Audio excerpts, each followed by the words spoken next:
Bon samedi, bienvenue à Prenant votre café. Je vais être officiel, mon nom est François Lambert et je vous parle de quoi aujourd'hui?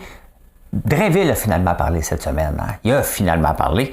Imperial qui veut faire, Imperial Oil qui veut faire 20 000 barils de pétrole par jour avec de l'huile de canola. Je ne sais pas si vous autres, qu'est-ce que vous en pensez?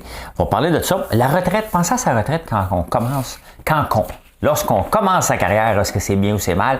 Plein de bois solides, c'est samedi, ça se fait tranquillement. Les deux pieds de Malfoyer si vous avez la chance d'en avoir un, sinon sur le calorifère. Bonne journée, on passe ça immédiatement.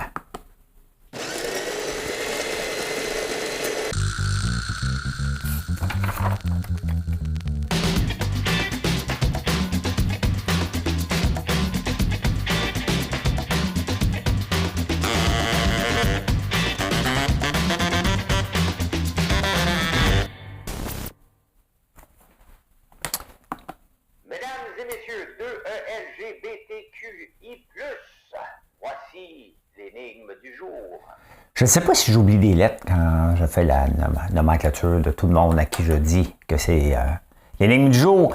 Une énigme, une anniversaire triste. En 1986, ça aurait pris 72 secondes. Que s'est-il passé après 72 secondes le 28 janvier 1986?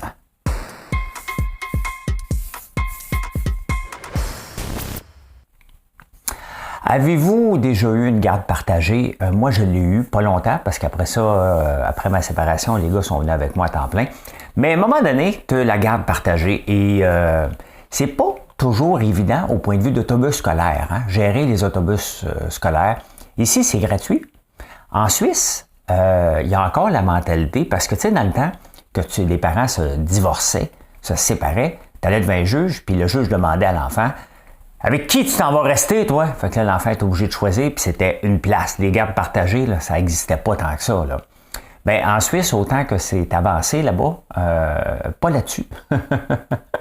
Fait que l'enfant est reconnu habiter qu'une seule place. Donc, tu as le droit à l'autobus gratuit, une seule place. Tu veux l'avoir une autre place, il faut que tu payes.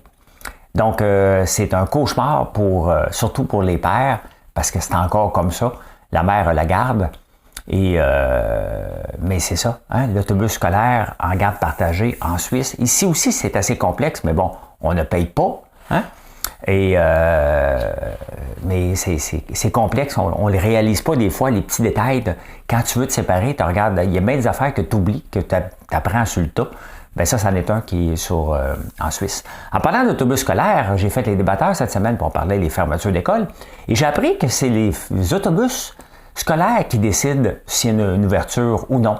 C'est eux autres qui disent: moi, mes gars ne prennent pas la route avec les autobus. Tu sais, il va falloir revoir ça parce que je pense qu'on a la fermeture d'école un petit peu trop rapidement. On n'est plus au temps d'une paix. Et si c'est vrai que c'est les chauffeurs d'autobus qui décident, ben regarde, en campagne, on peut comprendre dans certains endroits, mais à Montréal et les places où les autobus de la ville roulent, c'est un peu inacceptable si c'est vrai que ça vient si c'est eux qui décident ou non. Hein? Hey, Imperial Oil, qui est en train de bâtir une usine de 720 millions, ce qui n'est pas tant que ça, hein, 720 millions, ben c'est beaucoup, là. Mais pour produire 20 000 barils de diesel par jour à base de l'huile de soya et de canola, hey, on devrait dire: hey, wow, c'est parfait. Le problème avec le diesel en ce moment, c'est qu'il en manque, parce qu'il n'y a pas de raffinerie. Qui veulent raffiner le pétrole dur en diesel, tout simplement. Il n'en manque pas de pétrole, mais les raffineries, ça a coûté cher. Il fallait qu'ils se mettent au goût du jour puis à être au point de vue. Je checkais si ça enregistrait. Pour se mettre à niveau contre les choses anti-pollution. Fait que les raffineries ont arrêté d'en faire, puis là, ben, on paye le gros prix. Donc là, on veut faire avec l'huile de canola et l'huile de soya. Le problème, c'est que l'huile de canola, sans raison, parce qu'il n'y avait pas de pénurie en 2021, ni 2022, est partie de 18 $ le 4 litres à 56 $. C'est énormément d'argent, ça. Hein? Là, il est redescendu à 47 $, à 53 $.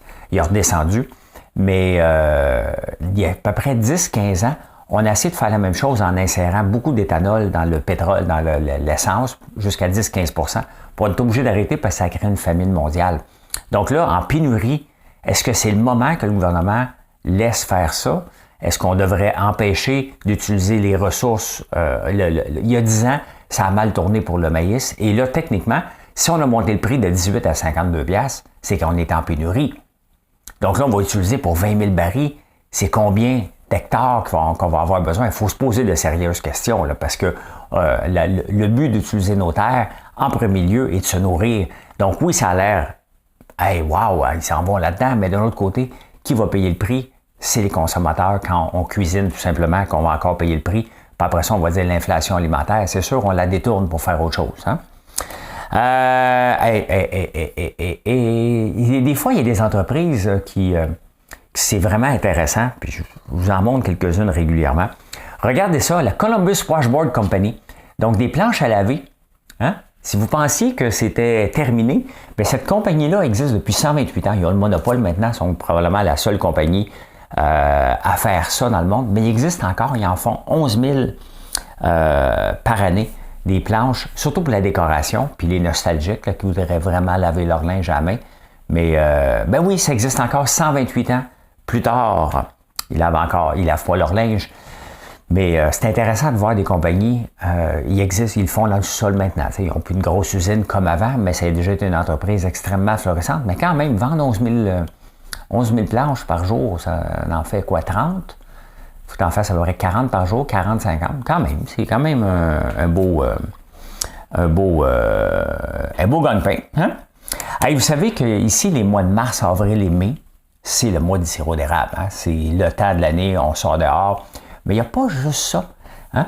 Chipotle, qui fait surtout des burritos aux États-Unis, prévoit embaucher 15 000 personnes dans les mêmes mois que nous, parce qu'en même temps que nous autres ici, c'est la saison du sirop d'érable, bien aux États-Unis, c'est la saison du burrito. Hein? Avec les beaux temps, les gens vont dehors et mangent de plus en plus de burritos. Fait que c'est ça, hein? Mars, avril et mai. Si tu veux investir dans encore un crayon qui ne marche pas, je vais en avoir combien de crayons qui ne marchent pas, moi? Peux-tu avoir des crayons qui marchent, Caroline, maudit cheap? Ben voilà, hein, c'est en même temps que le sirop d'érable. Une carte de loyauté. Et ça, c'est intéressant, tabarnouche. Hein? Il y a une carte de loyauté qui est capable de détecter des pré-cancers aux ovaires. Bon, ça a l'air que quand un cancer des ovaires qui se développe, ben des signes avant-coureurs, ben tu vas prendre certains médicaments, peut-être. Là, je m'autant même pas en nommer un, je ne veux pas vous donner aucun indice, je ne le sais pas. Puis je ne veux pas dire, ben tu prends 8 aspirines par jour, ça se peut que tu aies ça. Donc, étant donné que tu mets ta carte de fidélité, hein, que tu vas, mettons, chez Jean Coutu, Family Prix, name it, là, n'importe où ici, donne ta carte. Puis là, à un moment donné, l'intelligence artificielle, on s'entend? Parce que des fois, on mélange l'intelligence artificielle avec des calculs mathématiques, là. Si tu achètes ça, plus ça, plus ça, plus ça, donc techniquement, ça se peut que tu aies ça qui s'en vient. Hein? Donc, par rapport à en mettant ta carte de loyauté, on a la carte Inspire ici, on va dire, oh, mais tu aimes le vin souple et soyeux. Ouais, mais là, aujourd'hui, j'ai le goût d'un vin rough. C'est vendredi, il va y avoir un vin rough.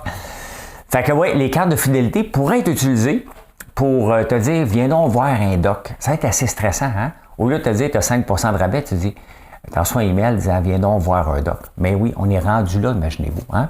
Bien, pas fou, parce que si on détecte plus rapidement les maladies, bien, on peut peut-être les soigner plus rapidement. Quand même, je trouve ça très, très intéressant. Au Québec!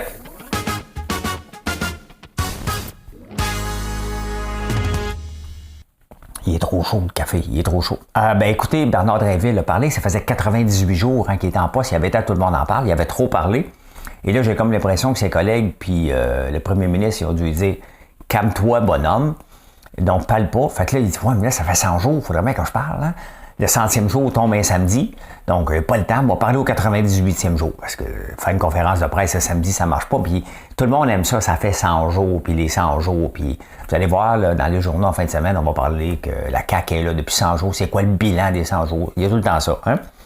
Fait que... il a parlé, lui, il n'a pas donné de plan, hein? Mais honnêtement, on est mal pris. Là. Je peux vous dire tout de suite là, que Bernard Drinville n'est pas un sauveur. Y a-t-il quelqu'un qui a déjà pensé qu'il était un sauveur? Hein? Il va corriger le français, il va rénover les écoles, il va donner une voie rapide pour avoir plus de professeurs.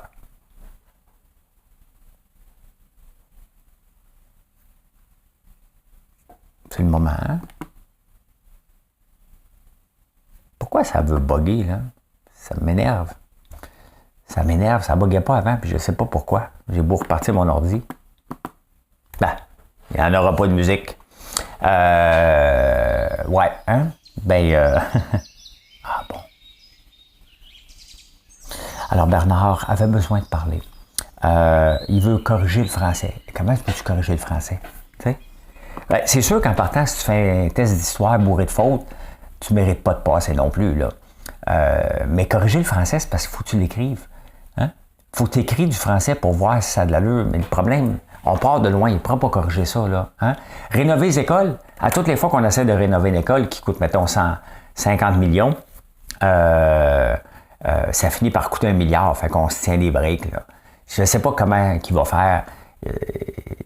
Il y a un méchant problème dans le système d'éducation, puis on n'a pas le bon gars, là. Il est arrivé à toutes ces phrases creuses. Toutes les phrases creuses possibles qu'il pouvait amener. Il y avait juste besoin de parler, puis quand on lit les journaux, on se rend compte que c'est un gars qui est vide un peu. Hein? Ben c'est ça, hein?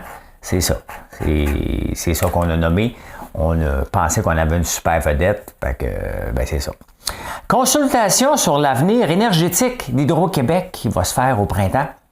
C'est Fitz qui va consulter, qui va être en charge. Fitzgibbon va être en charge de la consultation. Bon, là, t'asseoir autour de la table, là, voici la voie électrique, la filière électrique. Avez-vous des choses à dire? Oui, parfait, la réunion est levée. C'est drôle, je vois pas Fitz en mode consultation. Et toi, qu'est-ce que tu dis? OK, oui, OK, des panneaux solaires. Oui, on a la Caisse des dépôts qui investit dans un flop en... Sincèrement. Tu sais, des fois, on fait des affaires pour faire plaisir au monde. Hein? On va dire, on va consulter. Et le gars, là, il a sacré dehors Sophie Brochu. Là. Tu sais, on s'entend-tu que c'est pas un gars de consultation? C'est un gars qui dit, moi, je m'en vais là, et il consulte pas, là. Arrêtez, là. Tu sais, c'est... Sur l'avenir énergétique, on a besoin de barrage. On a besoin de faire une consultation sur l'avenir. On a besoin d'électricité, point final, si on veut être capable d'avoir toutes des autos électriques en 2035. C'est dans 12 ans. Il faut en bâtir une. La prochaine centrale, si on décide aujourd'hui, elle va arriver en 2038-2040 à peu près. Donc, il faut se grouiller pour faire quelque chose. Là, ce qui peut se faire rapidement, c'est les panneaux solaires. Mais ça aussi, il y a un prix à payer pour ça. Hein? Les espaces bleus, ça, c'est des petits musées qu'on va faire un petit peu partout. Hein? Ouais, parce qu'on aime ça, le panier bleu. Il y a l'affaire verte là, que je vous ai présentée la semaine passée, que j'ai déjà oublié, là, l'espace bleu. On est très, très bleu au Québec ouvert. Donc là, les petits musées, on est obligé de mettre un break là-dessus parce que le dépassement de coûts.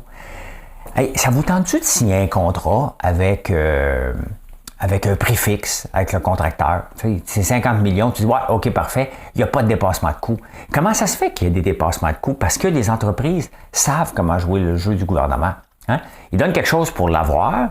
Puis là, ils me disent, si tout est correct, puis là, ils arrivent et disent, ah ouais, mais il y avait ça.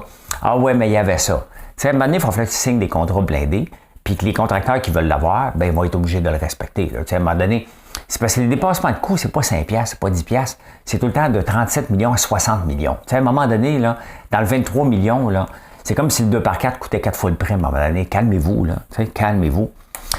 Moi, j'ai appris ça dans les journaux cette semaine. Les loyers, il y a la classe F qui n'était pas beaucoup utilisée. Quand tu construis une nouvelle place, maintenant tu dis le loyer c'est 1000$ par mois. Là, tu dis, ouais, ça coûte plus cher que je pensais. Donc là, tu peux le monter comme tu veux. Hein? Donc, les propriétaires, dans les 5 premières années, ajustent les logements comme ça. Et maintenant, ben, avec l'inflation et tout, ils en profitent. Donc, il y a des logements qui sont partis de 1200 à 1500$ d'un coup. Et il va y avoir du monde au tribunal là, du logement là, parce que les augmentations, à part la classe F, sont assez élevées. Mais j'ai appris ça. Je ne sais pas si vous le saviez, vous autres. Moi, je ne suis pas propriétaire et ça ne m'intéresse pas. Donc, c'est sûr que je ne suis pas au courant de toutes ces affaires-là. Mais il y en a une couple qui vont grimacer parce que là, elle va être utilisée all the way. Hein? All the way. Tomber sur la tête. Tomber sur la tête. Il n'y a pas une journée sans que la moitié des journaux français sont remplis de la retraite parce qu'il y a un grand débat sur l'avenir de la retraite et ça va nous amener, nous autres aussi, à se questionner. Puis ça me fait questionner parce que dans un des articles que j'ai lu dans le Figaro, c'est marqué « Penser à sa retraite quand on est jeune est un signe précoce du déclin. » Et je vous mens pas, j'ai déjà été fonctionnaire, puis je n'ai rien contre les fonctionnaires fédéraux, c'était juste pas pour moi. Hein? Et je me suis laissé prendre à compter mes journées de maladie, parce que je travaillais avec un groupe de comptables qui étaient surtout au bureau du receveur général, c'était tous des vieux comptables qui venaient finir presque leur carrière au gouvernement là. C'était pas tellement stressant. Moi, je faisais la comptabilité des sociétés d'État. Donc, je compilais tout ça, puis les mauvaises créances. C'était ma job au gouvernement. Et je comptais mes journées, puis là, il me disait, prends pas tes journées, tu vas pouvoir prendre ta retraite. Puis à un moment donné, tu te fais prendre au jeu, tu dis, ben oui, il faut prendre ma retraite 5 ans avant, je vais avoir tellement de journées de maladie. Donc, tu travailles que pour penser à ta retraite. Mais c'est ça qu'ils disent en France, les jeunes, parce qu'il y a beaucoup de jeunes qui sont en train de manifester. Qu'on ait des gens de 60 ans qui manifestent, c'est comprenable. Qu'on ait des gens de 55, encore là, hein? Mais qu'on ait des jeunes de 20-21 ans qui s'en vont dans la rue pour manifester contre le changement de retraite de 62 à 65 ans, bien, il faut se poser des questions. Tu n'as même pas à peine commencé à travailler ton travail. Et pourquoi je peux en parler? Parce que c'était mon objectif, moi aussi, quand j'étais jeune, de travailler, mettre de l'argent de côté, prendre ma retraite au plus vite. Je l'ai pris à 42 ans, ça a été l'enfer. Donc, dans le fond, j'ai eu 2 périodes moins le fun dans ma vie quand je comptais mes journées de maladie. Puis là, je me suis dit, c'est pas une vie. Et quand j'ai pris ma retraite pour vrai, j'ai fait comme yeah! Wow! C'est pas ça que je voulais. Je pensais que c'était ça, parce que la vie, je pensais que c'était ça. Mais j'aime travailler, j'aime construire, j'aime développer des nouvelles affaires. Et mon cerveau, je lisais plus. J'avais perdu l'intérêt, j'étais à la retraite. Donc, ton cerveau devient, et c'est pas ça qu'il faut faire, au contraire.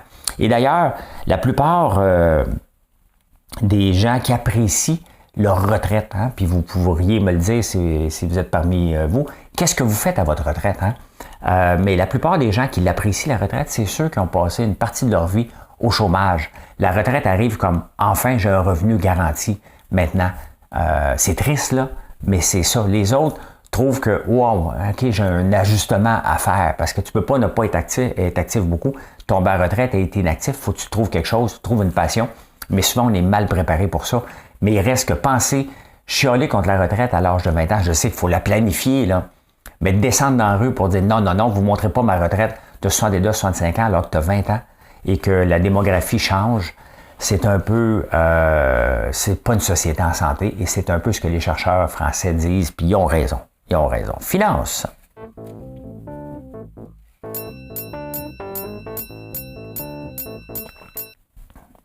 Bien, finance, je vous en parle beaucoup dernièrement. Je vous en parle encore. Louis Vuitton, hein, c'est phénoménal, Louis Vuitton, ce qui se passe. Et pas seulement eux, c'est juste que Louis Vuitton, maintenant, puisqu'il est l'homme le plus riche au monde, sur papier, hein, on ne peut pas y arracher des mains sa valorisation de 183 milliards. Mais regardez les revenus de 2021 et 2022. Il y a Fashion and Leather Goods, là, donc tout le linge et toutes les sacoches qu'on achète. Augmentation en 2021 d'à peu près 30 milliards. C'était 31 milliards le chiffre d'affaires, c'est rendu à 41 milliards, donc une augmentation de 25% entre les 2 années. Le Selective Retailing, je ne sais pas c'est quoi, augmentation de 26%. Les montres et les bijoux de Louis Vuitton, et de toute la gang, parce qu'il y a Christian Dior dans tout ça, 18%, les parfums, augmentation de 17%, les vins et les spiritueux sont là-dedans aussi, 19%. Donc, tout ce qui est le luxe, Louis Vuitton, il touche.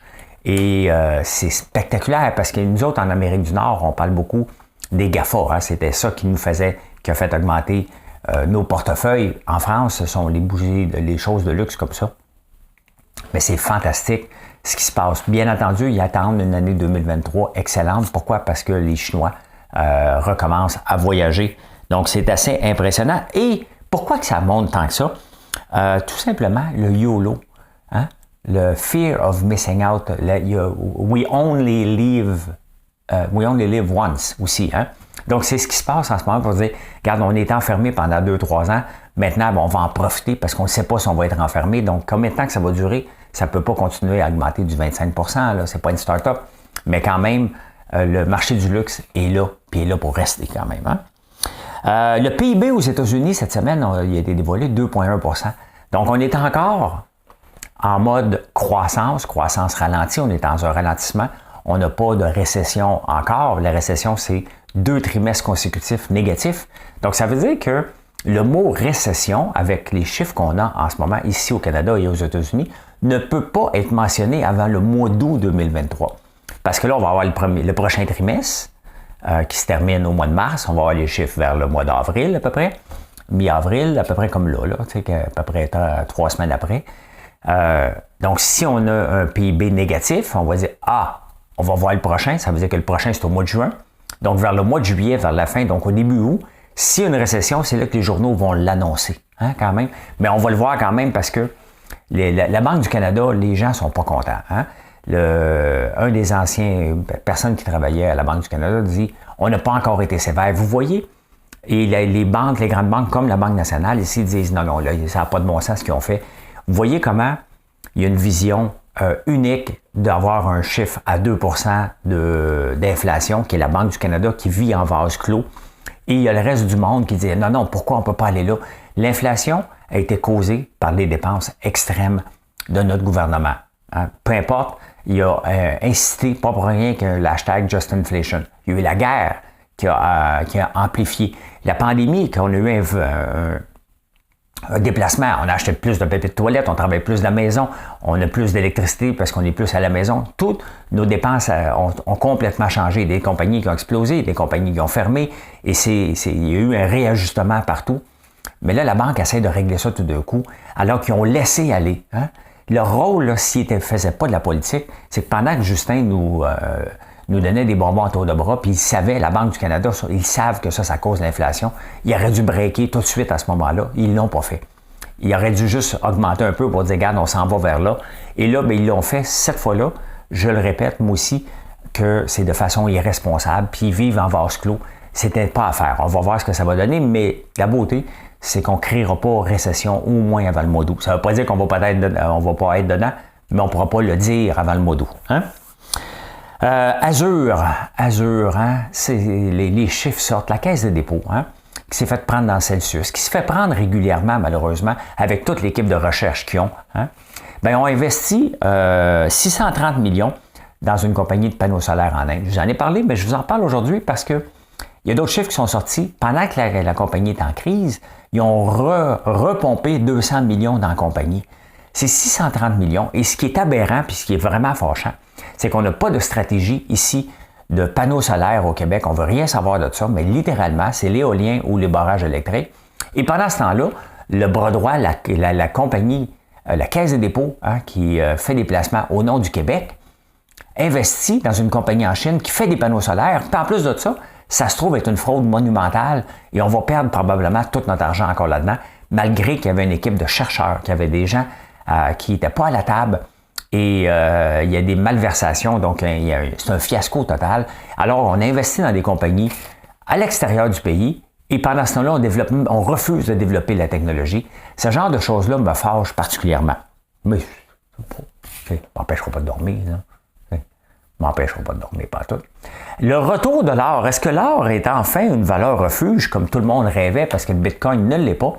Bien, regardez la remontée de l'or depuis, ça c'est 1 an.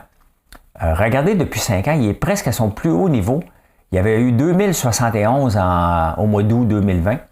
Et là, il a frappé aussi en février, après le déclenchement de la guerre en Ukraine, il a monté. Il a baissé beaucoup, puis là, il est en train de flirter avec des nouveaux sommets. Puis sais-tu, si je regarde 25 ans, il était à veille de flirter avec les plus hauts sommets jamais atteints. On parle de plus en plus qu'il y a une possibilité que ça allait même toucher 3 000 $ l'once à voir, mais quand même, on est près du plus haut. Le plus haut était 2071. On est à 1910 en ce moment. Donc, et ça monte toujours. Ça monte, ça continue de monter pour aujourd'hui, une petite affaire. Donc, intéressant. C'est drôle, les chiffres sur Google. Google a annoncé qu'ils mettaient 12 000 personnes dehors. Les chiffres sont sortis.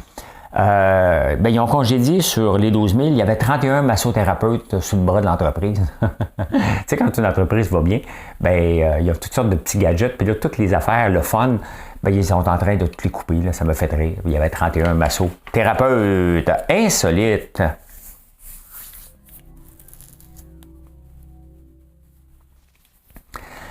Saviez-vous que dans notre sommeil, hein, le fait qu'on est couché, bien, on grandit de 8 mm chaque nuit. Bon, on le repère dans le jour, là, mais chaque nuit, on grandit de 8 mm. Pas pire, hein? 8 mm. C'est d'autres affaires qui grandissent comme ça la nuit.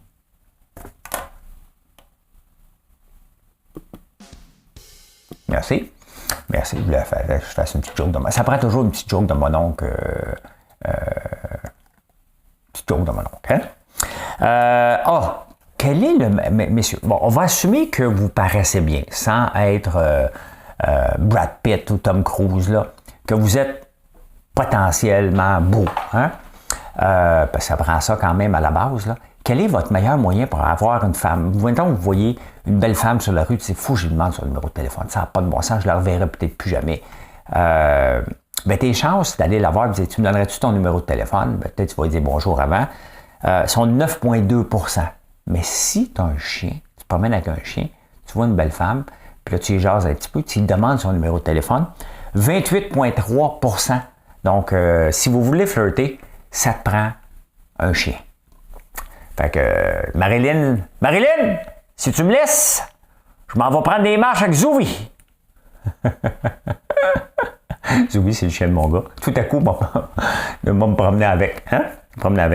Hey, au Moyen-Âge, le poivre noir, le poivre de Jakarta, hein? Le fameux un super presque parfait que vous me parlez encore, était un item cher et il servait à payer le loyer et les taxes. C'est spécial hein, parce que le mot salaire vient de sel. On était payé en sel il y a très, très, très longtemps parce que c'est essentiel à la vie et c'était une valeur, on avait besoin. Donc, les gens étaient payés en sel, d'où le mot salaire. Et là, j'apprends qu'au Moyen-Âge, ben, ils payaient en poivre. Donc, tu recevais du sel dans ta paye, puis tu échangeais ça contre du poivre pour payer ton loyer. Oui. Je ne sais pas s'il y avait la clause F dans ce temps-là. Hein? Hey, seulement 19 % des Américains versus 49 % des femmes, donc des Américains versus des Américaines, donc les gars et les filles. Ben, dans une maison, c'est les femmes qui font les travaux ménagers à 49 % encore en 2023. Quand même, allez, go les boys, là, hein? Allez frotter le comptoir un peu. C'est parce que moi, j'ai un comptoir noir ici, hein? Et je conseille à tout le monde d'avoir ça. Pourquoi? Parce que chaque petite tache paraît. Donc, si t'as un comptoir blanc et tu as l'air propre, là, dis-toi que c'était noir, il serait grattant en tabarnouche parce que moi, je passe mon temps de nettoyer. Fait que le mien, il est toujours propre. Hein? Ben, j'habite seul. Fait que c'est sûr que je m'occupe des tâches ménagères et autres. Hein? Hey, le Canada, hein? Quel est le pays le plus froid au monde? Ben, je vous le donne en mille, c'est le Canada. Une moyenne de température, c'est sûr qu'on a l'Arctique, là, mais on a une moyenne de température au Canada de moins 7,14 annuellement. Moins 7,14 Celsius. Le deuxième pays le plus froid, c'est la Russie, moins 6,32. Donc, il va falloir se raviser lorsqu'on parle de la Sibérie. Je pense qu'il va falloir parler du Canada un peu. Après ça, la Mongolie, qui est à moins 0,5. Et tous les autres pays sont tous dans le positif. Donc, il y a seulement 3 pays qui sont dans des températures négatives. Et tu sais, ça me fait rire parce que quand les gens voient ça, il reste qu'on réussit à chaque année, l'année passée, 463 000 nouveaux immigrants. Mais quand tu regardes ça, là, est-ce qu'on penserait, nous autres, oublions la guerre puis la Russie, là, mais est-ce qu'on penserait aller vivre en Sibérie? La réponse est non. Et pourtant, le Canada est plus froid que la Sibérie en moyenne, hein, quand même. Hein? Sauf que les froids là-bas sont pas mal plus froids qu'ici. Ah, ben regardez, les loyers montent, ça se peut que ça te tente de déménager. Fais pas affaire avec cette compagnie de déménagement-là. Ben, c'est bien parce qu'elle est en Angleterre. Elle a monté... ben, il y avait un sofa. Fait qu'il était coincé, il était plus capable. Tu sais, des fois, t'achètes... J'en ai un sofa comme ça chez nous. T'achètes un meuble, puis là, ben, les déménageurs arrivent pour le monter, puis ils sont plus capables parce que ça ne fit pas. Hein? Fait qu'eux autres, ils étaient coincés là dans l'escalier, ils l'ont laissé là. Merci, bye! Bye! Hein? Bonne journée! M'en va! Fait que...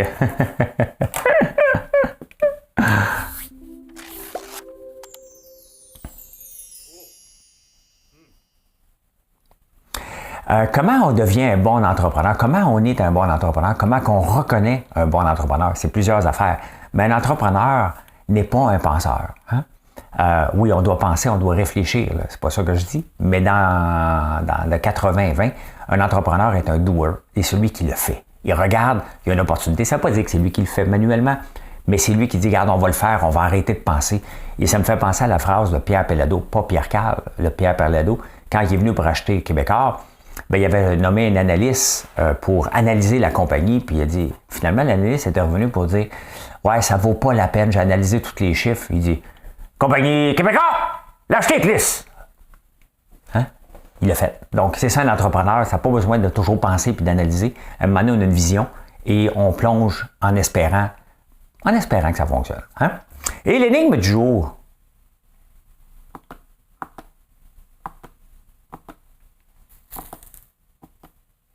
Ça ne veut pas marcher, mais je vais vous le donner. Ça me... Bon. Voici l'énigme du jour. Bien, le 28 janvier 1986, moi, je le regardais. Hein? Il y avait une professeure dans la navette. On a regardé monter la navette et à 72 secondes, ça allait exploser. C'était le Challenger qui a explosé.